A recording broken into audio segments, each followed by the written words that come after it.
লিল্লাহি তাকবীর। শুধু আমি একাই দায়ী নয়, এই দেশের যিনি রাষ্ট্রপতি খলিফা হযরত ওমরও দায়ী। হযরত ওমর মনে মনে চিন্তা করতেছে, কে রে আমায় আবার দায়ী কেমনে হলাম? হযরত ওমর কিন্তু ওখানেই আছে। এইবারও হযরত ওমর বলল, মা বলো বলো আমি বলো বলো হযরত ওমর কেমন দায়ী হলো? এইবার মহিলা বলতেছে, পথিক তাহলে আপনি কি শুনতে চান? আমি কেন যৌবনের গান বলেছি?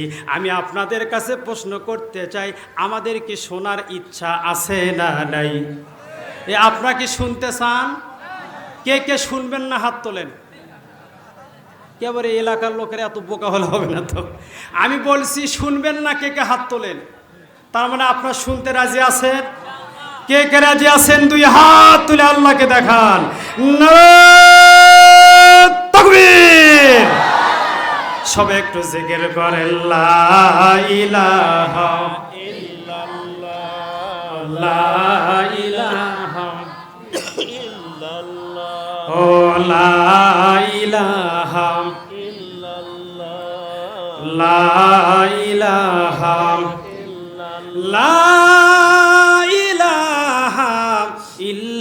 ইল্লাল্লাহু মুহাম্মাদুর রাসূলুল্লাহ সাল্লাল্লাহু আলাইহি ওয়াসাল্লাম। তাহলে আমি আপনাদের সামনে আলোচনা করব। আমি আপনাদের কাছে বলতে চাই, এই কোরআনের সাথে সম্পর্ক রাখতে হবে। মানুষ রচিত কোনো বিধান দিয়া কোনো শান্তি আসতে পারে না। কারণ ৫৩ বছর চলে গেল, কত নেতা নেত্রী ক্ষমতা পাইল, নেতা নেত্রীর পরিবর্তন হয়েছে, মানুষের ভাগ্যের পরিবর্তন হয় নাই। কথা বলেন ঠিক কিনা?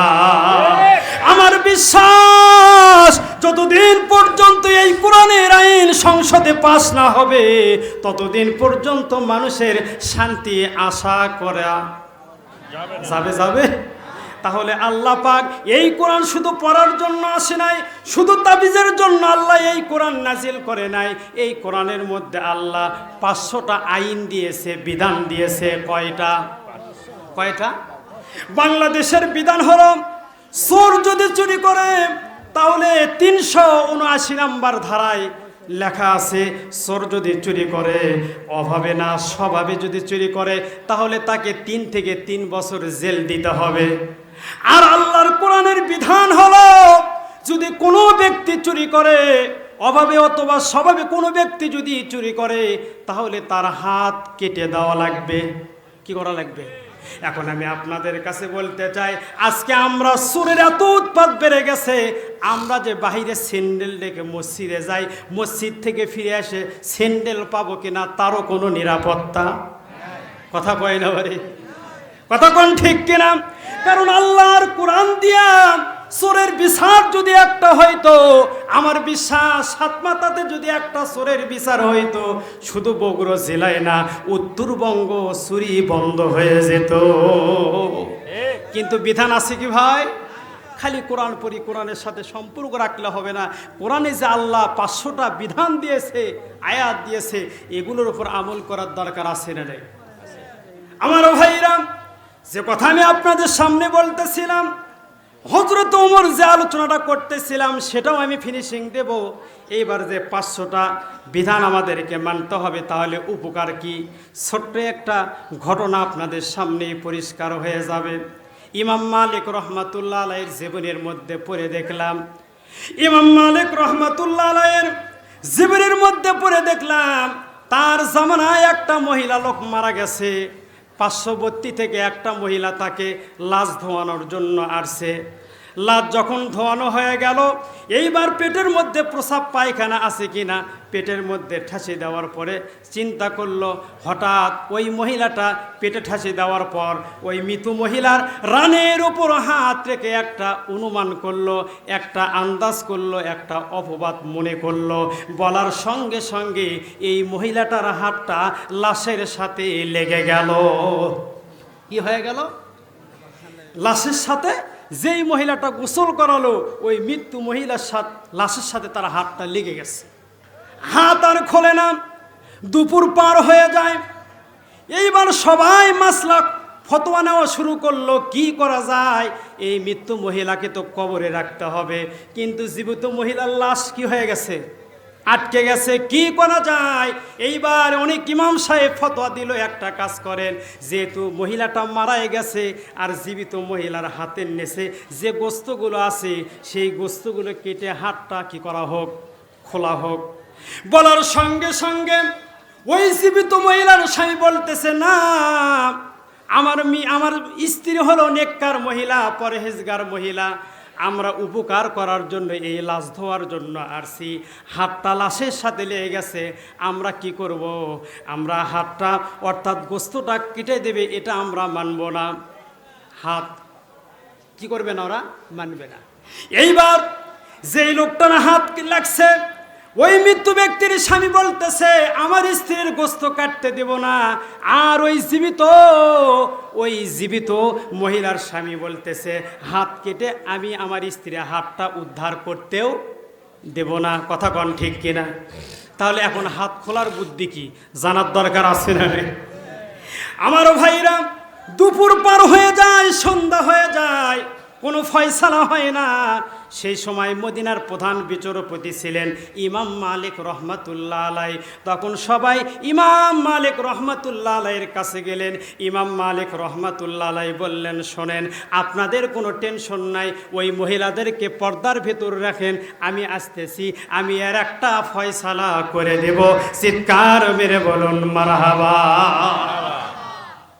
আপনারা যান, আমি আসতেছি।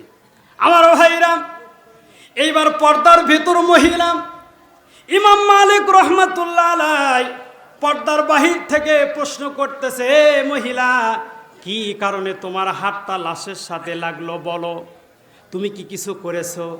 মহিলা বলতেছে, হুজুর, আমি তো কিছুই করি নাই, আমি উপকার করার জন্য তার লাশটা ধোয়ার জন্য আসছিলাম, কিন্তু লাশ ধোয়া শেষ হওয়ার পর তার পায়ের রানীর সাথে আমার হাতটা লেগে গেছে, আমি তো কিছুই বলি নাই।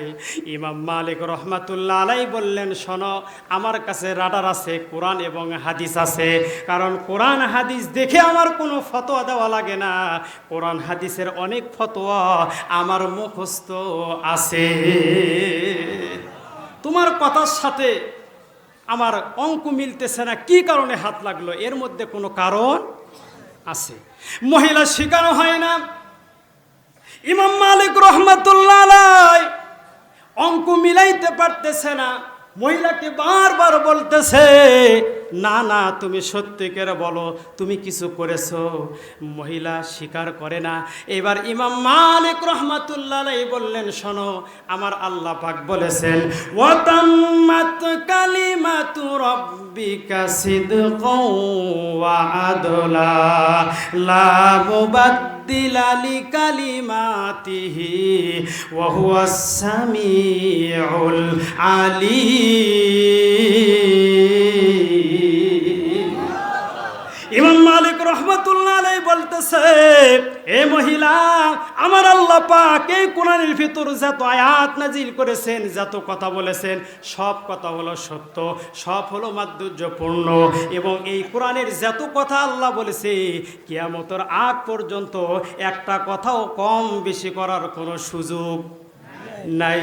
কিন্তু আমার তো হিসাব মেলে না, বলো বলো, তুমি কি কিছু করেছো? বারবার বলার পর এইবার এই মহিলা বলতেছে, হুজুর, তাহলে শোনেন, আমি যখন তার লাশটা ধোয়াইতেছিলাম, লাশ ধোয়া যখন শেষ হয়ে গেল, আমি যখন তার পায়ের রানের ওপর হাত রাখলাম, তখন এই মহিলার ব্যাপারে আমি একটা অনুমান করেছিলাম, সেটা হলো এই মহিলাটা একজন নেককার মিয়া। এই মহিলাকে একদিন আমি একটা পরপুরুষের সাথে রাস্তায় হেঁটে যেতে দেখেছিলাম। কি যেতে দেখেছিলাম? হেঁটে যেতে দেখেছিলাম। কিন্তু এই পুরুষটা এই মহিলার কে এটা তো আমি জানি না। ইমাম মালিক রহমাতুল্লাহ আলাইহি বললেন, মহিলারে, যেই পুরুষের সাথে তুমি তাকে দেখেছো, ওই পুরুষটা তার স্বামীও হতে পারে। কথা কোন ঠিক কিনা? তার স্বামীও হতে পারে, তার ভাইও হতে পারে, সন্তানও হতে পারে। কিন্তু ওই মহিলার সাথে কে ছিল এটা তুমি না জেনে তুমি একটা অনুমান করলে এই মহিলার ব্যাপারে। কারণ তুমি মনে মনে বলেছিলে তুমি উপরে দেখতে ভালো, কিন্তু তোমার বাহিরটা ভেতরটা খুব খারাপ। এই মহিলার ব্যাপারে তুমি এই আন্দাজটা করেছিলে, যার কারণে আমার হিসাব এইবার মিলে গেছে। এই জন্যই হয়তো তোমার হাতটা লাশের সাথে, কথা কয় না, এই জন্য মনে হয় এই কাজটা হয়েছে। আমার ভাইরা, এইবার ইমাম মালিক রহমাতুল্লাহ আলাইহি বললেন, শোনো, আমার আল্লাহ পাক বলেন, ওয়ামাইয়াকুসিব খতিয়াতান আও ইসমান সুম্মা ইয়ারবি বিহি বারিআন ফাকাদ ইহতামালা বুহতানাও ওয়া ইসমান মুবিনা। ইমাম মালিক রহমাতুল্লাহ আলাইহি বললেন, শোনো, এমন লোক থাকবে নিজে অপরাধ করবে, কিন্তু এই অপরাধ অন্য মানুষের ওপর চাপায়া দেবে। এরকম লোক আছে না নাই? নিজে অপরাধ করে সেই অপরাধের দোষ আরেকজনের কাছে চাপায়া দেয়, ও যেন গুনার বোঝা নিয়ে চলতেছে। বলেন তো আমাদের সমাজে এরকম লোক আছে না নাই? মারুন যাই যেমন তার অনুমানও তেমন। একটা লোক সারা রাত চুরি করার পরে ফজরের সময় হাত পা ধুচ্ছে নদীর এক কিনারায়, আর একজন লোক সারা রাত চুরি করে ও হাত পা ধুচ্ছে। এখন যেই ব্যক্তিটা নামাজ পড়বে ও মনে করতেছে আমি শুধু একাই নামাজ পড়ি না, আরও হয়তো এরকম লোক আছে যার কারণে নদীর ওই কিনারায় উজু করতেছে, কথা কোন ঠিক কিনা? আর চোর ও মনে করতেছে শুধু আমি একাই চুরি করি না, আমি চুরি করেছি, হয়তো আর একজন চুরি করে এসে হাত পা ধুচ্ছে। তার মানে যাই যেমন তার অনুমান, কথা কন, যাই যেমন তার অনুমানও তেমন। ইমাম মালিক রহমতুল্লাহ আলাইহি বলতেছেন, মহিলা, তার মানে তুমি যে এই খারাপ, হয়তো তোমার মধ্যে এই বদগুণটা আছে, যার কারণে তুমি এই মহিলার ব্যাপারে তুমি আন্দাজটা করেছিলে, অনুমান করেছিলে, তাকে একটা খারাপ অপবাদ দিয়েছিলে। যেই মহিলার সাথে যে পুরুষের সাথে ওই মহিলাটা ছিল সে তার স্বামীও হতে পারে, সন্তানও হতে পারে, ভাইও হতে পারে। এই অপবাদটা তুমি দিয়ে